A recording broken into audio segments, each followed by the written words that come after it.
Hi everyone, welcome back to SGTV, another edition from home here on what feels like day 307 of being stuck at home. So hopefully this time at home will give me the chance to maybe become a Bitcoin millionaire and get a hair transplant or something. So tell me about it. Anyway, as you can see, I've got a new guest on the show today. This is Rich Lee from Sutton Coldfield. Rich, so you're joining us from home as well. Looks like you're in Scattercushion hell like me. That's right, yeah, drowning in them. We don't need them. I don't get it, but no. Anyway, we're digressing here. So can you tell us a little bit about yourself, Rich, and sort of your background of how you got into the industry? Yeah, so my name's Richard Lee. I've been self-employed, just coming up to 3 years now.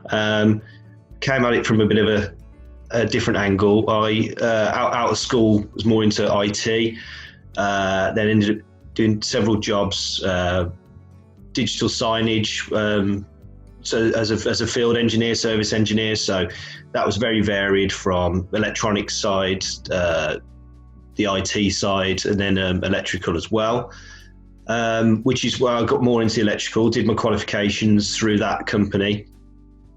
Worked was that like again, an apprenticeship type route? It was more distance learning and then some college stuff as well. But they basically, I said, look, you need an electrician. You're trying to get me to do electrical works. No one here's got a clue. You might as well pay me to do it. So I sort of made a deal with them that way. Got my qualifications, moved on. Again, did maintenance work for UPS for a bit, doing electrical maintenance at one of their sites. And then it's just sort of, the dream was always to be self-employed. So I set up on my own, worked with another local electrician, a friend of mine, for about a year. Obviously he was really good. So Matt from MTN. So he showed me, obviously it's all very well knowing the ins and outs of electrical, but obviously wiring a house is very different to wiring a Wolverhampton bus station. It's very, it's a completely different kettle of fish. So pulling carpets and floorboards and what have you. So there you go. And then, so that's where we are today. So having a bit of varied experience, did you always sort of have in mind from doing, with that company, that electrician's definitely sort of the way you wanted to go? I think the main aim was to be my own boss. Just because I think a lot of us self-employed just got sick of working for people. So it was, I've always enjoyed it, and it's always something I wanted to do, but it was also the most viable way of becoming my own boss, but it's by becoming a domestic electrician. It's come in handy, and what with all this, the way it's going at the moment with your smart homes and home automation, a lot of the skills that I learned, IT-wise and electronics-wise, it's sort of coming back now, and it's becoming more and more relevant within the domestic installations as well. Do you think you mentioned smart tech and all that kind of thing? Do you think that's the way it's going to go for the industry? I think so. I think it already is. I mean, obviously we've all heard of Alexa and all the rest of it. It's a great introduction to getting people thinking about it and talking about it. But there's obviously a lot of more higher end or more robust systems that have been around for years, but that people are just slowly starting to find out about them a little bit more. And I think the way people are designing their houses now, it's a lot more open plan. People, there's loads of like LED lighting, mood lighting. So you're talking now in some of the installs that I've done, you're going to have to use some sort of lighting controller, otherwise you're going to end up with a bank of 9 dimmer switches. So people are starting to think about it a little bit more. Again, a lot of underfloor heating with the systems there. So it's people are already getting this sort of thing in their homes. But it's just trying to show the advantage of these higher end systems that sort of bring all that technology together. Are you finding there's much demand for it? Because I'm guessing there's always going to be your sort of bread and butter work of domestic. You know, everyone's going to need sockets and lights and switches, and people are always going to be happy to get sparkies in to do that. So, and there's always going to be probably your more old school electrician who isn't going to be up for doing the new smart tech stuff, and they're going to be happy ticking over with the domestic standard stuff. But do you find it's something that is increasing more in your workload? It's when you say about the demand for it, I think it all depends on budget. Obviously, you can spend some serious money on it, you know, and if you go to like your Control 4 systems, you're talking like hundreds of thousands of pounds. So there is demand for it. People, as I say, people have got the TV on the whole time. They're seeing people go, Alexa, turn on the lights. So they want that. It's just trying to find different projects for different products for different budgets.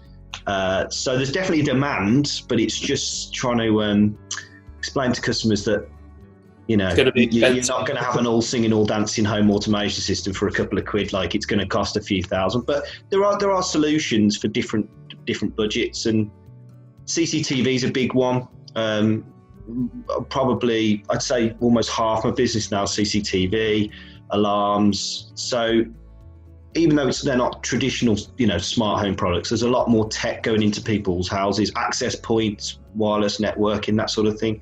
So there is a demand for it, and it's being able to sort of like upsell it. It's an addition to your business, isn't it? Yeah, okay, you can go do a fuse board change, you can do a rewire, but as you're doing the rewire, you can say, well, let's put you some networking infrastructure in, and let's put an access point in the loft, and let's, you know, you can add these additional things into your standard rewire. Yeah, so is that something you're sort of speaking to customers about as and when, say if you get called in for you know, some work on a fuse board, you're mentioning, you know, it might be worth looking at investing in this and this. It's something you're almost planting the seed for future jobs. Yeah, definitely. And then, so if I quote a rewire, I'll always stick on it as well, access point, 4-camera CCTV, alarm. So, you know, I'll just stick it on there and say, look, I know you haven't asked, but have you thought about this? And, you know, obviously I can do it cheaper while I'm here doing a rewire anyway. So it's just additional things to think about. But I think a lot of the time as well, it's trying to get people to see it, especially with the lighting scenes and the lighting designs and stuff like that. It's quite a weird concept to get your head around. It's not switching things on and off. You've got, you know, 7 different lighting scenes all at different colours and moods, and it's just trying to get people to understand it, really, as opposed to just your traditional on-off light switches. Yeah, I mean, without going into sort of naming all the different brands and everything like that, I think there's quite a difference. There's obviously a big rise in the amount of kits, you know, whether it's CCTV or smart lighting or things that work with your Alexas and things like that. There's lots of like home additions which people can just, you know, stick on a wall or plug in themselves. And obviously you're not going to need an electrician for that. But then you've got the more professional level of equipment and products. So do you find that it could be tricky going forward, that people are saying, oh, I don't need you for this, I can get this off Wish or Amazon or somewhere like that? But what you're trying to say is actually, yeah, you can, but if you want a better product and something that's going to last and be more reliable, then you do need to invest. Yeah, there's pros and cons of it, really, and sometimes I think, yeah, it's great because it's an awareness, like having, you know, all these different brands. You can get these switches off Amazon for like a tenner, and that's a Wi-Fi switch. I had one to turn my garden lights on. So, and anyone can set that up with very basic wiring. But the thing is, it's when it goes from having a gimmick, or not gimmick, or just like a couple of lamps or a couple of little things. That sort of stuff is not set up and not reliable enough to have your whole house running off it. You know, it only takes the hub to fall over, and then you've got no lighting, heating, or anything like that. So it's not going to work if you want to do the whole house. And also, it's cost-wise, as soon as you start to scale those systems, it actually becomes more expensive. If you think a Nest thermostat's 200 quid, well, you're going to start to get into different zones and stuff like that. It's actually more expensive. So there's pros and cons to it, really. Yeah. Do you you find that you could be doing these kind of jobs, and that aftercare is always sort of brought into it? I'm always curious as to what guys are doing in terms of aftercare, because I know a lot of people will stay away from CCTV or access control or things like that, because once they've been in and done the job, it might be 2 months down the line that the homeowners changed the router or the Wi-Fi and everything stopped working. It might not necessarily be worth someone's time to come in just for an hour to mess with their Wi-Fi and get everything back on track. Do you have any sort of aftercare service or formula you work with? It's that's a really good point. That is actually, if you put a fuse board in, as long as you've done your job properly, it just works. You've tested it. Yeah.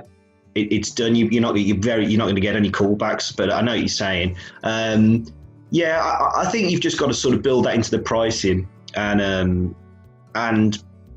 be prepared really that you will have to go back. But I think the key is using like with anything, using decent quality stuff. You could even say, like, a little plug for you guys. Why don't you just use like the ATP light switches from various, like the cheap square edge ones. I've had them fail. They're a nightmare to fit. Just spend a little bit more money on a decent product. It's quicker to install and you can rely on it. So you're not going to be going back having switches and sockets failing if you use a decent brand. You can apply that to all sorts really. So do you find you have to justify that with customers, or do you sort of have the capability to just sort of include that in your price and it's almost unquestioned for their sake and yours, for the sake of fitting it? Yeah, I mean, it is difficult, and again, I haven't been established that long. Obviously you want the work, but there does come a point where you say, look, it's X amount for this system because I use this quality stuff or whatever. This is all I install. If you're not interested, you go to one of the DIY sheds and buy something off the shelf and have a go at fitting it yourself, but you're paying for the decent quality stuff and someone who knows what they're on about, I suppose. But you know what I mean? Like, that's, so there is a bit of justification, and you have to be prepared sometimes, as hard as it is. They don't like the price, and you just have to walk away and say, well, I can't do it for any cheaper. But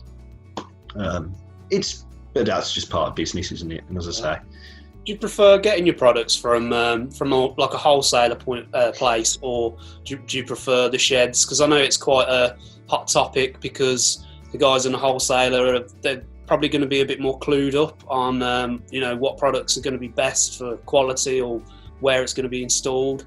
Whereas in the shed type places, again, without sort of mentioning company names or product names, they're not necessarily there for that. It's more of a, here's your order, thank you. Yeah, definitely. Again, when I started out on my own, I was just using your mainstream sort of DIY stores and stuff like that. It's only from working with other electricians and stuff, saying you've got to use these wholesalers. But you're right, because it's this, you pay. I mean, a lot of the time they're getting you products that, again, like the Scolmore products, you guys, but it's you can only really get them from wholesalers, and it's not as easy as just going and saying, I want a couple of switches and sockets. You need that someone with the knowledge, and you can literally just go in and say, all right, mate, and just spit out a list and they'll go and get you this stuff. Whereas obviously you don't have that. I definitely, it didn't take me long to realise that you've got to be using the proper wholesalers. As I say, they've got the knowledge, and they've got the stock, and it's all very well going in to get a few screws and back boxes or whatever. But as soon as you get into anything slightly more complicated, they're not going to have that on the shelf. Yeah, we can get it in next day. Well, a lot of time you need it there. Yeah. As you walk in. So, yeah, definitely one for the wholesalers. Okay. I wanted to talk to you about, obviously, we're both stuck at home here for obvious reasons with what's going on around the world at the minute. So what impact is that having on you, being a domestic installer and having to go into people's houses? Again, that's a good question. I've literally just before I came onto this, just had a job cancel, so that's good. Or not, just postpone. So the start of this week, obviously I don't want to be out and about unless it's really necessary. I've just had to finish off a job. It was a kitchen extension, so obviously they wanted to be able to cook and get the washing machine going and all that business. So I got that done, but obviously I'm not out quoting work. No one's really ringing up. It's not people's priorities is at the moment. Oh, I want to spend X amount on a fuse board. People are sort of tightening the belts a bit. And then I've just had it was a job in a shop, and I was going to go and do that because the shop's closed. So I thought, perfect, I can do it while they're closed and get it done. But they just said, look, we want to see what happens in the coming week. So just taking it day by day, as we all are really. But obviously slightly concerning because there's no money coming in. But, I've seen bits on the news and things that the government are doing some things now for the self-employed guys, but I don't actually know much about it. Do you have are you sort of getting involved with anything like that with the support available? Yeah, I mean, so I was obviously trying to keep up to date with it, and I never thought I'd say this, but again, don't want to get political. But to be fair to them, they've got such a massive task. It's not something that's going to get fixed overnight, and it's what we've only been on partial lockdown for a week.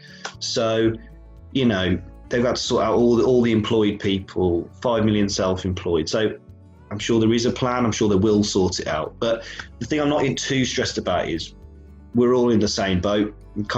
It's not like it's one industry that's dying. It's the whole country. So I'm fairly confident. Well, they're going to have to bail us all out, aren't they? Because otherwise, we're all screwed. But but I'm hearing there's nothing coming till June, and that's the only thing that's slightly concerning, because you think that's a good few months away, isn't it, with nothing coming in? Are you sort of making preparations to be able to stay afloat up until then, or longer if need be? I mean, I'd like to say that I'm a professional enough in my pistols, keeping a little emergency fund and that. But let's be honest, running your own business, I think a lot of people, we get to the end of the year and you're scrambling around trying to find your tax. So, there's things I can do. There's a mortgage holiday I've done, stuff like that. But it depends how long it goes on for, doesn't it? Really, you could probably stomach it for a month or so, but who knows? 6 months. Not sure, but do you think the industry will hit the ground running again once it all clears, hopefully sooner rather than later? I think so. I think maybe, again, it's commercial wise, industrial, obviously that's probably ticking along, or that will probably ramp back up with people going back to work and production started. I think domestic wise, I would imagine it's going to be a bit slower, because everyone's going to be, I've got two theories. It's either going to be everyone's been sat around looking around the house thinking, oh, you know what, we'll get that done now, and we will get that job done, or we will blah, blah, blah. Or we're going to come out of it and everyone's thinking we haven't got any money, so we'll put the extension on hold, we'll put the kitchen on hold. So don't know. We'll have to wait and see. Yeah. I'm hoping. I mean, I'm not an economist or anything like that, and without going political, I'm just hoping that once it is over, it's not like a recession where people are scared to spend money. It's hopefully just the case of, right, let's carry on as we were, and hopefully that will be good for everyone, especially self-employed guys out there where the support isn't as readily available. Yeah. So let's hope so. I mean, I'd say if people are getting paid out 80% of their wages and they've got mortgage holidays, in theory, it should be ticking along nicely. So everyone should be raring to go. Yeah, let's try and get some jobs done. But do you think? I mean, you can answer this from a professional point of view or from a personal point of view. But one thing that I've been interested in asking people is what positives they think can come from this, whether that's being at home with a family or taking time to maybe do some online courses, swatting up on your regs, Yeah, I mean, I just think from a personal point of view, and I'm sure a lot of self-employed, I know, don't want to start, getting my tiny violin out, but it's tough sometimes. You you're working full time, but then you're quoting, and then you're everything. Aren't you? You're an accountant. You're running the admin side and the. So I know it's not a holiday, but it is nice to have a forced pause, basically, to just try and get stuff sorted. I'm trying to work on my website. I'm trying to build some quoting templates so that hopefully things that you've got a list of things to do that will make life easier when you do go back to work. It's nice to have the time to do that. I know a lot of the suppliers, and like yourselves, are doing these videos, which is interesting to watch and hear other people. And there's a lot of training things. So, yeah, so it is quite positive. So you've got a bit of time to.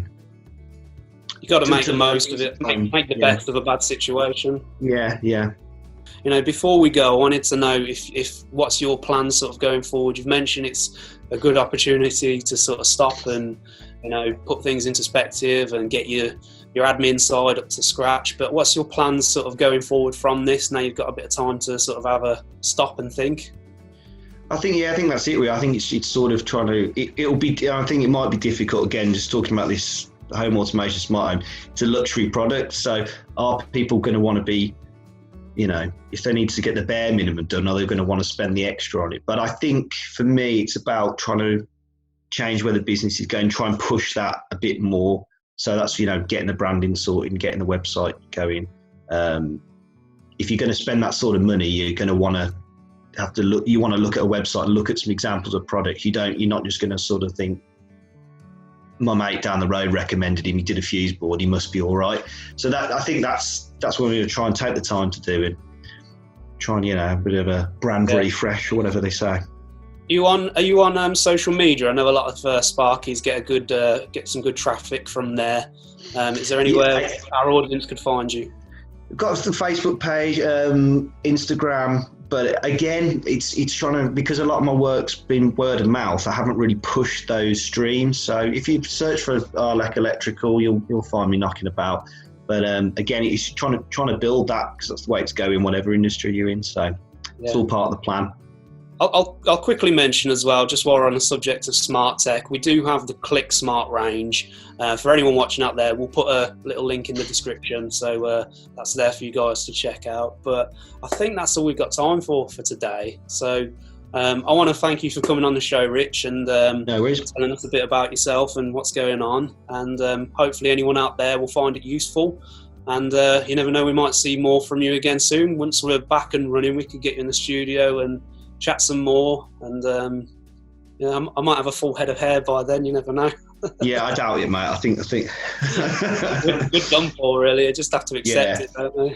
I've just had this cut for this interview, so I thought I'd make a good impression. I've had mine polished. All right then. Yeah. Thanks again, Rich, and thank you for watching. We'll see you all again next time.